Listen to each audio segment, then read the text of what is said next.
सोमवार व्रत कथा। बोलिए शंकर भगवान की जय। साहूकार बहुत धनवान था, उसको धन आदि किसी बात की कोई कमी नहीं थी, परंतु पुत्र न होने के कारण वह अत्यंत दुखी रहता था। वह इसी चिंता में दिन रात बैठा रहता था और इसी लिए वह पुत्र की कामना के लिए प्रति सोमवार को शिवजी का व्रत और पूजन किया करता था। सायंकाल को शिवजी के मंदिर में जाकर दीपक जलाता। इसके इस भक्ति भाव को देखकर एक समय श्री पार्वती जी ने शिवजी महाराज से कहा, हे महाराज, ये साहूकार आपका अनन्य भक्त है और सदैव आपका व्रत और पूजन बड़ी श्रद्धा और भक्ति के साथ करता है, अतः इसकी मनोकामना आपको जरूर पूर्ण करना चाहिए। शिवजी ने कहा कि पार्वती जी, यह संसार कर्म क्षेत्र है। जैसे किसान खेत में बीज बोता है, वैसा ही फल काटता है, उसी तरह इस संसार में जो जैसा कर्म करते हैं वैसा ही फल भोगते हैं। पार्वती जी ने अत्यंत आग्रह से कहा, हे महाराज, जब यह आपका ऐसा भक्त है और यदि इसको किसी प्रकार का दुख है तो उसको अवश्य आपको दूर करना चाहिए, क्योंकि आप तो सदैव अपने भक्तों पर दया करते हैं, उनके दुखों को दूर करते हैं, और यदि आप ऐसा नहीं करेंगे तो मनुष्य क्यों कर आपकी सेवा व्रत पूजन किया करेंगे।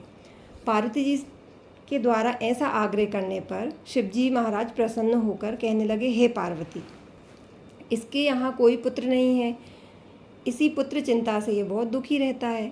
इसके भाग्य में पुत्र ना होने पर भी मैं इसको पुत्र प्राप्ति का वर प्रदान करता हूँ, परंतु वह पुत्र केवल 12 वर्ष तक ही जीवित रहेगा।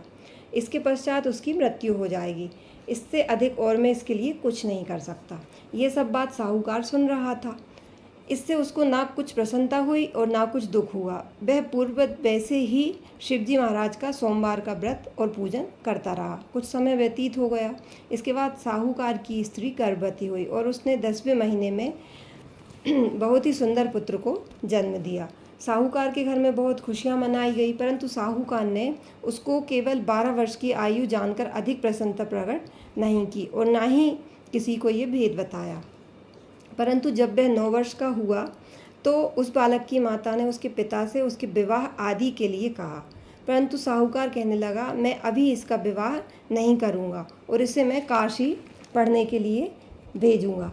उस साहूकार ने अपने साले अर्थात बालक के मामा को बुलाया, उसको बहुत सा धन देकर कहा, तुम इस बालक को काशी जी पढ़ने के लिए ले जाओ और रास्ते में जिस जगह भी जाओ वहाँ यज्ञ करते, दान देते तथा ब्राह्मणों को भोजन कराते जाओ।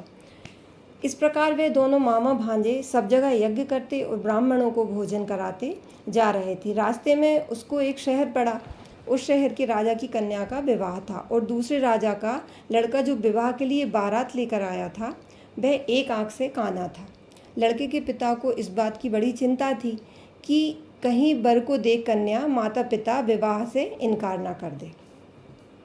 इस कारण जब उसने अति सुंदर सेठ के लड़के को देखा तो मन में विचार किया कि क्यों न दरवाजे पर इस समय पर इस लड़के से शादी करवा दी जाए।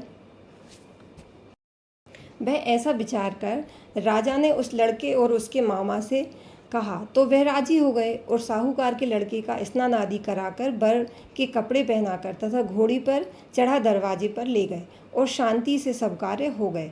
अब वर के पिता ने सोचा, यदि विवाह कार्य भी इसी लड़के से करा दिया जाए तो क्या बुराई है। ऐसा विचार करके उसके मामा से कहा, यदि आप फेरों और कन्यादान का काम भी करा दें तो आपकी बड़ी मेहरबानी होगी और हम इसके बदले में आपको बहुत सा धन देंगे।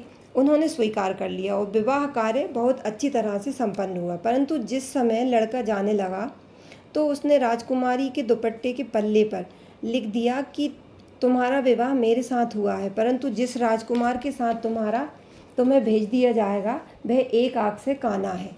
मैं तो काशी जी पढ़ने के लिए जा रहा हूँ। उस राजकुमारी ने जब अपने दुपट्टे पर ऐसा लिखा हुआ पाया तो उसने राजकुमार के साथ जाने से इनकार कर दिया और कहा कि यह मेरा पति नहीं है, मेरा विवाह इसके साथ नहीं हुआ है, वह तो काशी पढ़ने के लिए गया है। कुमारी के माता पिता ने अपनी कन्या को विदा नहीं किया और बारात वापस चली गई। उधर सेठ का लड़का और उसका मामा काशी जी पहुंच गए। वहां जाकर उन्होंने यज्ञ करना और लड़की ने पढ़ना शुरू कर दिया। जब लड़के की आयु 12 वर्ष की हो गई तब एक दिन उन्होंने यज्ञ रच रखा था कि उस लड़के ने अपने मामा से कहा, मामा जी आज मेरी तबीयत कुछ ठीक नहीं है। मामा ने कहा कि अंदर जाकर सो जाओ। लड़का अंदर जाकर सो गया और थोड़ी देर में उसके प्राण निकल गए।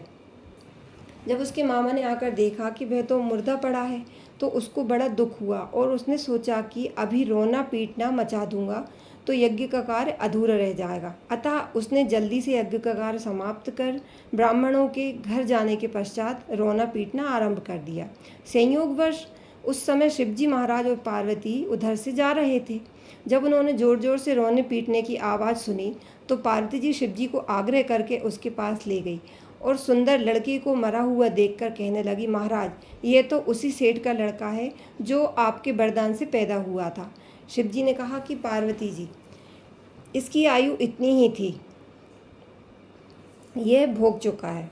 पार्वती जी ने कहा कि महाराज कृपा करके इस बालक को और आयु दो, नहीं तो इसके माता पिता तड़प तड़प कर मर जाएंगे। पार्वती जी के इस प्रकार बार बार अनुग्रह करने पर शिवजी ने उसको वरदान दिया और शिवजी महाराज की कृपा से उसका लड़का जीवित हो गया। शिव पार्वती कैलाश चले गए। तब वह लड़का और उसका मामा उसी प्रकार यज्ञ कराते हुए अपने घर की तरफ चलने लगे और रास्ते में उसी शहर में आए जहाँ पर उस लड़के का विवाह हुआ था। वहाँ पर आकर जब उन्होंने यज्ञ आरंभ कर दिया तो उस लड़के के ससुर ने उसको पहचान लिया और महल में लाकर उसकी बड़ी खातिर की। साथ ही बहुत सारा धन और दासियों सहित अपने आदर और सत्कार के साथ अपनी लड़की और जमाई को वहाँ से विदा किया। जब वे अपने शहर के निकट आए तो उसके मामा ने कहा कि पहले मैं तुम्हारे घर जाकर खबर कराता हूँ। उस समय उसके माता पिता अपने घर की छत पर बैठे हुए थे और उन्होंने ये प्रण कर रखा था कि यदि हमारा पुत्र सकुशल घर आया तो राजी खुशी नीचे आ जाएंगे, नहीं तो छत से गिरकर अपने प्राण दे देंगे। इतने में उस लड़के के मामा ने आकर ये सारा समाचार दिया कि आपका पुत्र आ गया है, परंतु उनको विश्वास न आया। तब उसके मामा ने शपथ पूर्वक कहा कि आपका पुत्र अपनी स्त्री तथा बहुत सारा धन लेकर आया है। तो उस सेठ ने बड़े आनंद के साथ उनका स्वागत किया और बड़ी प्रसन्नता के साथ रहने लगे। इसी प्रकार जो कोई भी सोमवार का व्रत धारण करता है अथवा इस कथा को पढ़ता या सुनता है उसके दुख दूर होकर उसकी समस्त मनोकामनाएं पूर्ण होती हैं। इससे लोक में नाना प्रकार के सुख भोग कर अंत में सदा शिव के लोक की प्राप्ति हुआ करती है।